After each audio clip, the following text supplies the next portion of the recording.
Varicose veins కి సరైన చికిత్స కోసం సంప్రదించండి ఎవిస్ హాస్పిటల్. నమస్తే రమగారు. నమస్తే జయ. రమగారు, మనుషులు పలు రకాలు కదా. చాలా కొత్త కొత్త వ్యక్తుల్ని, కొత్త మనస్తత్వాల్ని అందరూ ఎక్స్పీరియన్స్ చేస్తారేమో బహుశా. వెరీ డిఫరెంట్గా ఉంటారండి. తమకు నచ్చినంత వరకు ఓకే, కాస్త తేడా వచ్చిందంటే చీల్చి చెండాడతారు. ఆ గోడుని 100 మంది దగ్గర వెళ్ళబోసుకుంటారు. నీకు చెప్తారు నీకే చెప్పాను, నాకు చెప్తారు నాకే చెప్పానని 100 మందికి వాళ్ళే చెప్పుకుంటారు. మళ్ళీ ఎక్కడైనా వాళ్ళని ఎవరైనా అడిగారనుకోండి, నేను నీకే చెప్పాను నాకే చెప్పాను నువ్వే చెప్పుంటావు. ఇది ఒకటి. ఏదన్నా ఇష్యూ వచ్చిందంటే అంటే తము మాత్రం అందరి మీద మాట్లాడొచ్చు, అందరి దగ్గర మాట్లాడొచ్చు. తమ గురించి ఎవరైనా ఎక్కడైనా మాట్లాడితే తిట్లు శాపనార్థాలండి. దేవుడా, వీళ్ళకి నిజంగా పవర్స్ ఉంటే ఏమైపోతారా ఎదుటి వాళ్ళు అనిపిస్తుంది. ఆ రేంజ్లో తిట్టేస్తూ ఉంటారు. పిల్లల్ని పెద్దల్ని అందరినీ ఎంచుతారు. ఉసుర్లు అంటారు, అదంటారు, ఇది నానా రకాలుగా. అంటే ఓర్చుకోలేకపోతారేమో అనిపిస్తూ ఉంటుంది నాకు. మోస్ట్ సెల్ఫిష్ కదండి. అంతే. కానీ చాలా కష్టం కదా రమ్మగారు. సెల్ఫ్ సెంటర్డ్ జయ. నేను అనుకుంటా వీళ్ళకి పని పాట ఉండదు, చేతి నిండా పని లేక, నెత్తి మీద బాధ్యతలు లేక, సమాధానం చెప్పవలసిన అవసరాలు లేక, అస్సలు ఎక్కడా సమాధానం చెప్పక్కర్లా. దాంతో వీళ్ళు ఇలాగే ఉంటారు. ఎప్పుడు వీళ్ళకి తేడా వస్తుంది, సొంతానికి మొహం పగిలిపోతే వస్తుందేమో. అప్పుడు కూడా రాదు జయ. కింద పడ్డా మాదే పై చెయ్యి అంటారు, అప్పుడు రాదు. అది వాళ్ళ గొప్పతనమే అనుకుంటారు. పళ్ళు రాలిపోయినా బుద్ధి రాదమ్మా. ఏంటంటే ఇది వ్యక్తులలో తేడాలు జయ. ఇవన్నీ ఇప్పుడు మనమే ఏదో చేసాం చిన్నది అంటే, ఇప్పుడు మన ఇద్దరం మాట్లాడుకున్నాం అనుకో, ఏదన్నా ఒక విపరీతమైన మ్యాటర్ నేను ఇంకొకరికి షేర్ చేసేదాన్ని, అది బయటికి వెళ్ళిపోయింది. ఈ ఈకలన్నీ బయటికి వెళ్ళిపోతాయి. ఏముంది, గాలి గాలి వేస్తే పోతాయి, అంతేగా. ఎప్పుడైనా అది మళ్ళీ ఎదురు తిరిగి మన దగ్గరకు వచ్చినప్పుడు, మనం మళ్ళీ దాన్ని ఫేస్ చేయాల్సి వచ్చినప్పుడు మనకి జనరల్గా బుద్ధి రావాలి లెక్క ప్రకారం. ఇది చేయకూడదు, ఇది తప్పు, ఇది తప్పు. మానరు అయినా సరే 4 రోజులు ఊరుకుంటారు. బాబాయ్ నాకెందుకు వచ్చింది, పైకి అంటుంటారు నాకెందుకు వచ్చింది, ఏం చెప్పినా నెత్తి మీదకి వస్తుంది అని మానేస్తారు. మళ్ళీ ఒక నెల 2 నెలలు అయ్యేసరికి పాత పడిపోతుంది. వీళ్ళు ఒరిజినల్ అది బయటకు వచ్చేస్తుంది. ఒక్కొక్కసారి వీళ్ళే రోడ్డు మీద పడిపోవాల్సి వస్తుంది. వీళ్ళు రోడ్డు మీద పడిపోగానే ఏమనిపిస్తుంది, నేను ఎంతో మంచిదాన్ని, నేను అమావాస్య నాడు అట్టే టైం పున్నన్నాడు పప్పేసాను, ఇంత బాగా చూశాను, ఎంతో బాగా ఉన్నాను, వీళ్ళు నాకు ద్రోహం చేశారనిపిస్తుంది. నువ్వు నోటితో చేసిన ద్రోహాలు అవన్నీ ఎలాగో ఉంటాయి. వ్యక్తులు వాళ్ళల్లో వాళ్ళకి మార్పు తెచ్చుకోవాలి జయ. ఇదేమి సుఖానికి రాదు, అస్సలు సంతోషానికి రాదు, పరువు తక్కువ, బయటపడిపోతాం. చివరికి ఇది మన క్యారెక్టర్ అని రాయబడుతుంది. మీరు ఇంతేనంటారు, అంతేగా. ఆవిడ అంతేనని చెప్తారు, పోనీ ఆయన అంతేనంటారు, వాడు అంతేరా, వాడు అలాంటి వాడే. ఇక ఇప్పుడు నువ్వు అంతే, నువ్వు నిజానికి అలాంటిది కాదు, నీకు చాలా మంచి లక్షణాలు బోల్డ్ ఉంటాయి నీ దగ్గర. నువ్వు చాలా తెలివై ఉండొచ్చు, నువ్వు చాలా పనిమంతతనం ఉండొచ్చు, మంచి అద్భుతమైన వ్యాపారపు దృక్పథాలు ఉండొచ్చు, నీకు మంచి బిజినెస్ చేసి ఉండొచ్చు, నువ్వు హెల్ప్ఫుల్గా ఉండొచ్చు, ధర్మమైన ప్రవర్తన కూడా నీకు ఉండొచ్చు. కానీ నోరు వదిలేసే గుణంతో అవన్నీ పోయి ఈ మచ్చ పెద్దదైపోతుంది. క్యారెక్టర్లో ఇబ్బందులు ఇవి చిన్నప్పటి నుంచి అలవాటు అవుతాయి జయ. పిల్లలు గాసిపింగ్ చేస్తుంటే ఒప్పుకోకండి. వాళ్ళ సంగతులు వీళ్ళ సంగతులు చెప్తారు ఇంట్లో, వాళ్ళ మమ్మీట వాళ్ళ డాడీట వాళ్ళట వీళ్ళట, అలాంటివి ఒప్పుకోవద్దు. ఏదైనా సందర్భం వచ్చినప్పుడు చెప్పాలి. ఇప్పుడు నువ్వు వాళ్ళ గురించి ఎలా చెప్తున్నావో నీ గురించి కూడా వాళ్ళు అట్లాగే చెప్పుకుంటారు, అలాగే వస్తుంది కదా. చెప్పకూడదు, మనం మాట్లాడుకోకూడదు, పిల్లల్ని చెప్పనివ్వకూడదు, మంచిది కాదు ఇది గాసిపింగ్. ఇప్పుడు నీకు ఏ ఏజ్కి అర్థమవుతుంది, 8th 9th క్లాసులకు వచ్చేసరికి పిల్లలకి నో గాసిపింగ్ అనేది మనం చెప్పచ్చు. గాసిప్స్ అర్థమవుతాయి వాళ్ళకి, అర్థమవుతుంది ఆ పదం, స్కూళ్ళల్లో తెలుసుకుంటారు. అవును, దీనివల్ల ప్రాబ్లమ్స్ వస్తాయి. మనం ఎవరింటికైనా వెళ్ళామనుకో, లేదా మన పిల్లలే ఎవరింటికైనా వెళ్ళారు, ఊరు వెళ్తాము, ఎక్కడికైనా వెళ్తాము, అక్కడ ఎవరిదైనా ఏవైనా ఆడ్ బిహేవియర్స్ చూస్తాం మనం, వాళ్ళు అంతే అని ఊరుకోవాలి, అక్కడ అలా అని ఊరుకోవాలి. దాన్ని తెచ్చి ఇక్కడ చెప్పకూడదు. పిల్లలు ఏం చేస్తారంటే సరిగ్గా పెట్టలేదని, సరిగ్గా పని చేయించారని, వాళ్ళ ఇంట్లో అదేదో బాగులేదని అలాంటివి ఇళ్లల్లో చెప్తారు తెచ్చి. మా పిల్లాడు వచ్చినప్పుడు నువ్వు బాగా చేయలేదని తల్లులు ఎప్పుడు అడుగుతారండి.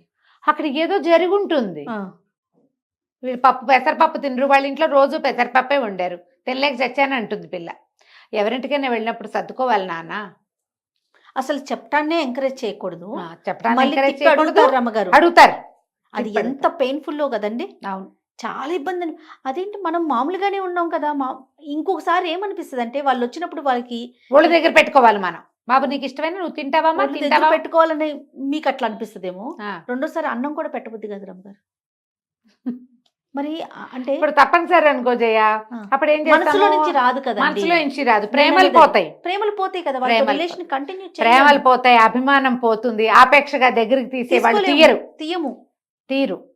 ఇవి చెడగొట్టుకోవద్దు. పిల్లలకి చెప్పాలి. ఏదైనా తేడా ఉంటే సహించి ఊరుకోవటం నేర్పించాలి. ఈ రోజున మన జనరేషన్స్లో అతి పెద్ద ప్రాబ్లం ఏంటంటే, మనం ఇది ఎక్కడ మొదలెట్టా తెలుసా జయ? ప్రతి దాన్ని సోషల్ మీడియాకి చెప్పాల్సి వస్తుంది. మనం సోషల్ మీడియాలో ఒక అద్భుతమైన యాక్టర్ లేదా ఎవరో ఏదో డాన్సో పాటో పాడారు, బాగుంది బాగుంది బాగుంది అని 10 వస్తాయా? 15. నీకు అవసరమా? నీకెందుకు? నీకు ఎన్నేళ్ళు?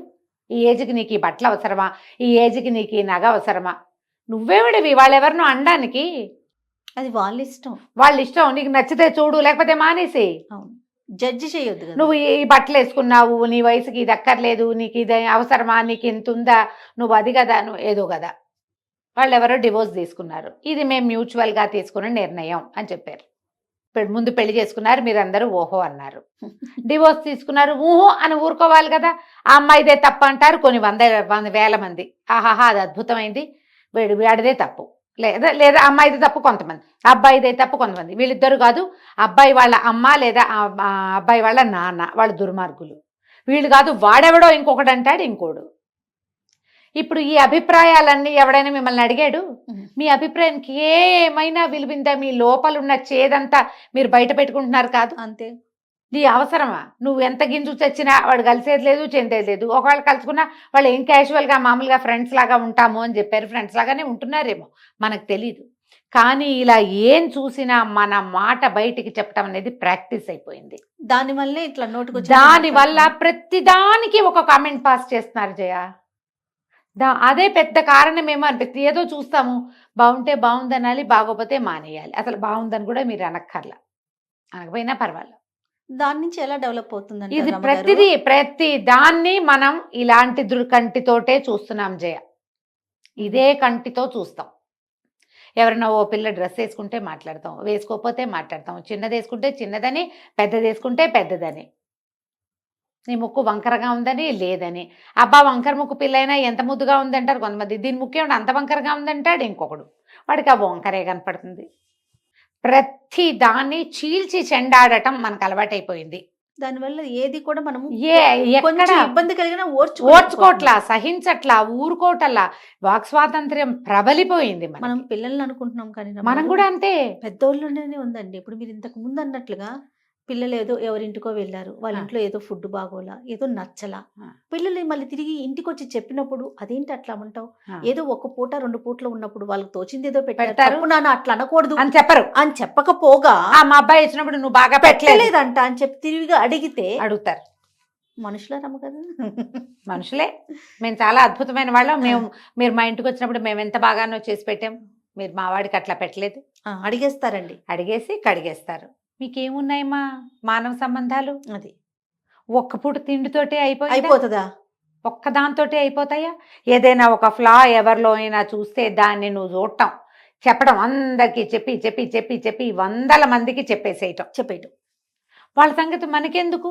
పోనీ ఎవరో ఆగలేకపోతాం జయ. చూసాము, అయ్యో ఇదేంటి ఇలా ఉంది, వీళ్ళేంటి ఇలా ఉన్నారు అనిపిస్తుంది. ఏదో ఇంట్లో చెప్తావు, ఎవరో క్లోజ్ ఫ్రెండ్ చెప్తావు, అంతతో ఊరుకోరు. ఎంతమందో అందరూ క్లోజ్ ఏమన్నా అందరికీ పంచటం దాన్ని. ఎప్పటికీ ఈ బంధాలు మారతాయమ్మా. ఇప్పుడు ఎక్కువైపోయింది జయ. ఎలా మారుతాయి రమ్మగారు? ఇప్పుడు గ్యాప్ వచ్చేసింది. మనసుకి బాధ అనిపించినప్పుడు ఆటోమేటిక్ గా గ్యాప్ పెరిగిపోతుంది కదా. పెరుగుతుంది. ఈ పంచటం ఎంత బ్యాడ్ ప్రాక్టీస్. మళ్ళీ ఏదైనా నీ మీదకి వస్తే నువ్వు చచ్చిన అసలు యాక్సెప్ట్ చేయరు. అస్సలు. ఇదైందా? ఇప్పుడు ఇదో రకం జనాభా అయితే ఇంకో రకం జనాభా ఉంటారు. వీళ్ళు అవతల వాళ్ళ వల్ల ఏదైనా ఒక చిన్న ప్రాబ్లం రాగానే పాత సినిమాలు లాగా నా జోలికి వచ్చిన వాళ్ళు నాశనం అయిపోతారు, పురుగులు పడి చచ్చిపోతారు, దుంపనాశనం అయిపోతారు. ఏమిటి కాస్తకే ఏదైనా నీ ప్రాణాల మీదకి వస్తే అనుకో ఏముండదు అక్కడ, అసలు మ్యాటరే ఉండదు. చాలా మామూలు విషయాలకి కూడా అవతల వాళ్ళ నాశనాన్ని కోరుతూ ఉంటారు, అలాగే మాట్లాడతారు. అవునమ్మా. అది తప్పే, శాపనార్థాలు పెట్టకూడదు అసలు. మా ఇంట్లో పిల్లలు మా వాళ్ళు ఊరే అట్లా చేస్తే ఏం బాగుంటుందిరా అంటే, అమ్మ శాపనార్థాలు పెట్టకు, నువ్వు ఏం బాగుంటుంది అంటే అదే బాగుంటుంది, బాగుండకపోతే పోతుంది, నువ్వు మాత్రం ఇక బాగున్నట్టే అది. అవన్నీ ఏదో వంట చేస్తాడు మావాడు, అవన్నీ వేస్తే ఏం బాగుంటుంది, పంచకోళ్ళ కషాయంలాగా ఏడ్చినట్టు ఉంటుందంట. నేను అంటే అమ్మ నువ్వు శాపనార్థాలు పెట్టుకున్నా వంటకి అయిందా. ఇప్పుడు మన దగ్గర మన భూషణ్ ఉన్నాడు, అదే భూషణ్ అలా పెట్టారు ఏంటంటే మేడం తిట్టారు అంటాడు, అలా పెట్టారు ఏంటి అంటే చాలు తిట్లు. మనకి ఒట్టి వాక్యం తిట్లంటే ఏమిటవి ఇవేనా, ఇవే ప్రశ్నలు లేదా ఒక కన్క్లూషను. ఈ రెండింటిని కూడా మనం తీవ్రంగా పరిగణిస్తున్న కాలం అయితే, పాతకాలంలో లాగా శాపనార్థాలు పెడితే ఎట్లాగమ్మా, నాశనం అయిపోతారు పనికి మాలిన వాళ్ళు. అలాగే మనం అంత అద్భుతమా? అంతే కాదు, మనమేమో మనం పెద్ద గుమ్మడికాయ అంత ముత్యమేం కాదు, అది మనకి చాలా ఫ్లాసే ఉంటాయి మన దగ్గర కూడా. జయ మనుషులన్న వాళ్ళకి సుగుణాలు ఎన్నుంటాయో దుర్గుణాలు ఇంకో 2 ఎక్కువే ఉంటాయి. అంతేగా కలికాలం. అందులో నువ్వు నేను మన నాన్న మన అమ్మ మన పిల్ల మేక ఏది కాలం రమ్మగారు, మనం ఏ కాలం ఇది, అదే కదా. ప్రతి వాళ్ళకి ఉంటాయి, ప్రతి వాళ్ళకి వాళ్ళకుండేవి వాళ్ళకుంటాయి. అంతేగా. ఇప్పుడు నువ్వు ఒకటి చూసావు, ఒకటి తెలుసుకున్నావు, ఒకటి నీకు అర్థమైంది, ఓసారి అను వదిలేసాయి, ఒకసారి చెప్పు, దాన్ని వదిలేయి. వదిలేయటం మాత్రం బాగా ప్రాక్టీస్ చేయాలి, చాలా ప్రాక్టీస్ చేయాలి, చాలా కావాలి. పట్టుకొని అదే కాదు, ఇప్పుడు మన ఎవరైనా ఏదైనా అన్నారనుకో, ఇక పీకి దాని మీదే చెప్పుకుని వదిలి వాళ్ళకి చెప్పి వీళ్ళకి ఏడిచి గగ్గోలు పెట్టి ఎప్పటికీ వాళ్ళని క్షమించలేక ఏమవుతుందంటేనమ్మా, ఒక మా పాత మాట ఒకటి చెప్తా, ఏ కట్టెకి నిప్పుంటే అదే కాలుతూ ఉంటుంది. అంతేనా? ఈ అక్కర్లేని చింతలు, వాళ్ళెవరవో వీళ్ళెవరవో, వాళ్ళు అన్నారు వీళ్ళు చేశారు, వాళ్ళు అలాగా వీళ్ళు ఇలాగా, సుఖమేది నీ బతుక్కి, సంతోషమేది అస్సలు. ఈ ధోరణి మార్చుకోండి, గాసిపింగ్ మానేయండి. మీకు అసలు ఎంత ఆరోగ్యం బాగుపడితే ఒక నెల రోజుల వ్రతంలాగా పెట్టుకుందాం. ఏమిటి మన అదేదో సినిమా ఉంది కదా, అబద్ధాలు ఆడకూడదు, ఏప్రిల్ 1 విడుదల, కావాలంటే ఆ సినిమా చూడండి. రాజేంద్ర ప్రసాద్ గారు వంశీ గారు తీశారు, అదిరిపోతుంది సినిమా, సూపర్. ప్రతి ఒక్క డైలాగు అద్భుతంగా ఉంటుంది. మీరు 1 నెల రోజుల పాటు ఎవ్వరి మీద గాసిపింగ్ చెయ్యొద్దు, మీ ఆరోగ్యం ఎంత బాగుపడుతుందో చూడండి. మీకు విటమిన్ డెఫిషియన్సీ ఉండదు, అక్షరాల నమ్మండి. డి విటమిన్ డెఫిషియన్సీ అస్సలు ఉండదు, కడుపులో మంటలు ఉండవు, తలనొప్పి ఉండదు, అలసట అస్సలు ఉండదు, అలసట ఉండదు. ఎందుకంటేనమ్మా మీరు ఇతరులని మోస్తున్నారు, మోత బరువు చెయ్యొద్దు. మీరు అనవసరంగా ఈ రకమైన ఎమోషనల్ థింగ్స్ని క్యారీ చేయటం వల్ల, ఈ బ్యాగేజ్ వల్లే మీరు ఆ బరువు కింద పడి కుంగిపోతున్నారు. అసలే ఎవరి మోత వాళ్ళకి ఉంటుంది కదా రమ్మగారు, ఎవరికి తగ్గ మోత వాళ్ళకి తగ్గదు కాదు, కొంచెం ఎక్కువే ఉంటుంది. మనకి పక్కన మనకే లైఫ్ స్ట్రెస్ చాలా ఎక్కువ ఉంది మనకి. ఎందుకంటే ఎప్పుడు కూడా మన గుర్రానికి ముందు కట్టిన క్యారెట్ లాగా మన జీవితాశయం మనకి ఇంత దూరంలో ఉంటుంటుంది, ప్రతివాడికిను అందదు, కనపడుతూ ఉంటుంది కానీ అందదు. అదే పెద్ద స్ట్రెస్ కాదు మరి. ఆ ఉన్నదానికి తోడు మీరు ఇతరుల వ్యవహారాలని ఎందుకు మోసుకుంటారు, ఎందుకు మోయటం, మొయ్యద్దు అంతే. మీ సంగతి ఒకళ్ళకి చెప్పేసామని సంతోషించండి చాలు. మీ కష్టం ఉంది బోళ్ళంత కడుపులో, మీకు నచ్చలేదు, కళ్ళకి చెప్పండి, మీ ఫ్యామిలీ వరకు పరిమితం చేసుకోండి, లేదా దేవుడి దగ్గర కూర్చొని చెప్పుకోండి బాగా, దేవుడా వాళ్ళు దుర్మార్గులు, వీళ్ళు దుష్టులు, వాళ్ళు అలాగా వీళ్ళు ఇలాగా, నేనేం చేయను, ఇలాంటి చెత్త మనుషుల మధ్యలో బతకాల్సి వస్తోంది, నన్ను రక్షించు దేవుడా అని చెప్పేసుకోండి. రాసిపారేయండి, ఏదైనా రాయండి కూర్చుని, వాళ్ళ తాలూకు ఒక చెడు వాక్యం అనుకుని ఒక శ్రీరామ రాయండి, రామకోటి తొందరగా ఫినిష్ అయిపోతుంది. లోకంలో అంతా చెడే ఉంటుంది, మనది కాందంతా చెడే మనకి, అంతే కదా. కాబట్టి ఇలాంటి ధోరణితోటి ఉండండి అమ్మా, ఆరోగ్యాలు పాడు చేసుకోకండి. ఇవాళ రేపు వస్తున్న మెంటల్ స్ట్రెస్లో 50% ఇతరుల వల్ల వచ్చేదే, అంతే, వాళ్ళ వల్ల రాదు, వాళ్ళని గురించి మనం ఆలోచించడం వల్ల వస్తుంది. అవి మానేసేయండి. రైట్. నమస్తే. నమస్తే జయ.